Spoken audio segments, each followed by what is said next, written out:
hello दर्शकबिन नमस्ते ढोक्कर यहाँ सबैजना सन्चै हुनुहुन्छ होला साथीहरु म पनि सन्चै छु साथीहरु फेरि पनि तपाईहरु माझ म एउटा न्यू भिडियो लिएर आइसकेको छु साथीहरु सानो ब्लग साथीहरु यो ब्लगलाई चाहिँ लाइक कमेन्ट शेयर चाहिँ गर्न चाहिँ नभुल्नु होला भन्न चाहन्छु साथीहरु यो चाहिँ इम्पोर्टेन्ट छ एकदम इम्पोर्टेन्ट भिडियो छ साथीहरु जानकारीमूलक भिडियो भन्न पनि मिल्छ साथीहरु यसलाई हैन म चाहिँ आज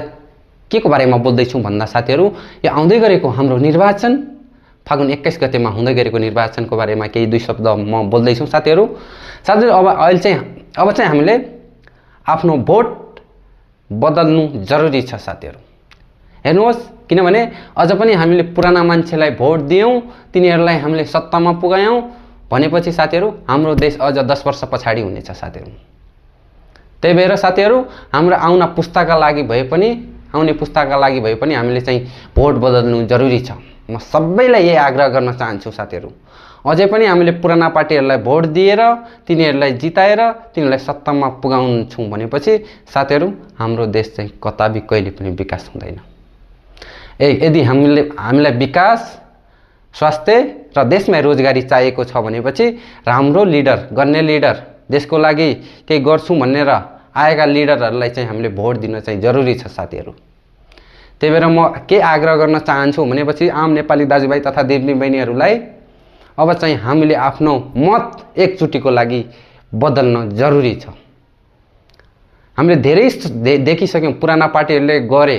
नगरे त्यतिन्जेलमा छोड्दियौं तिनीहरुलाई भुल्यौं खत्तम तिनीहरुसँग नलागौं तिनीहरुले के गरे नगरे भन्ने हैन अहिले चाहिँ हामी चाहिँ यत्रो विद्रोह गरेर ल्याएको जेनजीले आन्दोलन यसलाई यतिकै खेर नफालौं साथीहरु हामीहरुले जताबाट हुनुहुन्छ हैन